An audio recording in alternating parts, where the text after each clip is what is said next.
Welcome to JH. I recently tried Kind Patch's dopamine, and the first thing I noticed was just how incredibly simple it is. You just slap one on and go about your day, completely bypassing the grueling mental labor of remembering a pill or desperately reaching for a third cup of coffee. It's discreet and gentle, soon leading to a subtle mood lift where I felt more present and significantly less weighed down by those tiny stresses that usually ruin a perfectly good Tuesday. Because let's be honest, we all need a little chemical help to not lose our minds over a slow internet connection. It made moving through work and conversations feel surprisingly easy. I also appreciated that it offers a gentle nudge toward balance rather than a frantic rush of energy.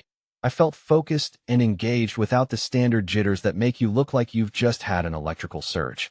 The patch uses a thoughtful blend of adaptogens and nutrients, and even though it takes a few hours to fully settle in, the resulting calm clarity is well worth the wait. Overall, Kind Patch's dopamine feels like a quiet, reliable companion that supports your focus in a natural, grounded way, unlike your smartphone, which is actively trying to destroy your attention span every 5 seconds.